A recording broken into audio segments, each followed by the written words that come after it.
Welcome again to Supanova 2013 on the Gold Coast. I'm your host of Geek Speak, Steve Muller. And I'm Mel, and we're sitting here with a man who needs no introduction, but I'm going to drop the name anyway, Adam Baldwin. How are we? How are we? Good, let's speak geek. Let's speak geek. Alrighty, you have done quite a lot of geek things. Most recently for me, you were the voice of Breakdown in Transformers Prime. Yes, Breakdown met a sort of a grim end. I know. Went there to work, and the producer said, budget cuts.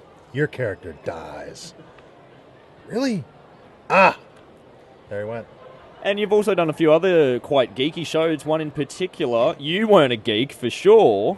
You were kicking the geek around. Chuck, yeah. I was anti-geek. Yeah. Very. But it was a lovely for me to be able to parallel the nerd fandom and his nerd herd in that character and just pretend not to be myself a nerd, because I guess I am at heart. At least my kids think I am.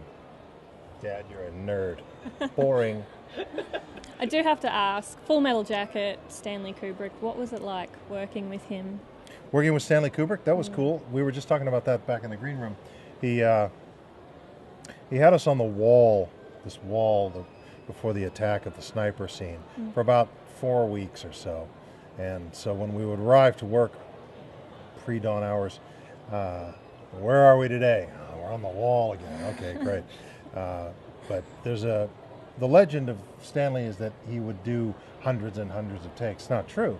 He would get a lot of coverage from different angles, and he would also accept a take of anything that he liked. If he saw it and he liked it, after take 3 or 4, he would say, okay, great, I got it, move on. But if there was something that was puzzling him, or if the performances weren't there, or the light was wrong, or the camera move was wrong, he would make us just do it again and again and again. And he taught us patience. It's a virtue. Yeah. So he taught us that. And you would have to have a lot of patience if you were doing the convention circuit, like being over here at Supanova. There's nothing about this that has anything to do with patience. It's all about fun. This is fun and love, and I find that the most important thing that meeting sci-fi aficionados is their ability to know a story of a show that we've all done that we've forgotten. They'll bring up an episode 6 from season 2 of X-Files, or episode, where I play, the hero of some village on a mud moon, and they'll know more about my character and lines than I will because they've studied it. I try to run away from it. No, it goes in the memory banks, but I appreciate that. Is there a favourite character over the years? You've played some pretty amazing characters. Fans absolutely love them. It would be tough to pick favorites, but I kind of have these mile markers in my life. My Bodyguard in 1980, and then I went on to Full Metal Jacket in 85, 86, and then X-Files and Independence Day and Serenity, Firefly, and then Chuck. And speaking of Independence Day, I don't play favorites. Independence Day, new movies are supposed to be coming out, sequels coming out. Any plans to reprise your roles in that?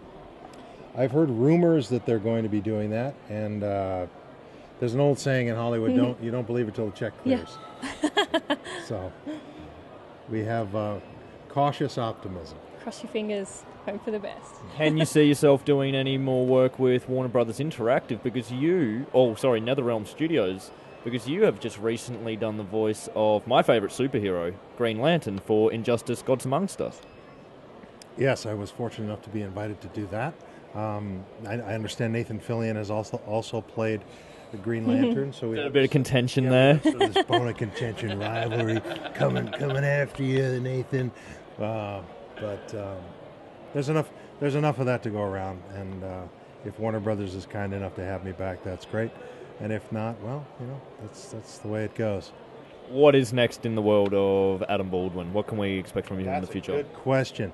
I did a show called The Last Ship for TNT, and it's scheduled to, they're hopeful that it will land sometime this year. We still don't have the official word yet, but looks promising. But again, until the check clears, can't believe it. Now, one more thing before you go. I do have... It's kind of an odd request. I just want to hear you say 5 simple words. I'll be in my bunk. Why do you want to hear those 5 simple words? It's coming from your mouth. It's a lot better from coming from mine, and that is the defining moment of Think of it as Firefly a for me. compliment. Anything that for Firefly or Serenity, anything that makes me excited, is I'll be in my bunk. You know that's a euphemism. No. My dreams. Dance, monkey, dance. I'll be in my bunk. Thank you very much. You're Well, welcome. thank you for taking the All time right, to God talk bless to you. us, Adam. I hope you Thanks. enjoy the rest of your time Thank here you at very All Gold right, Coast. geek Nice to speakers, meet you. speak geek later.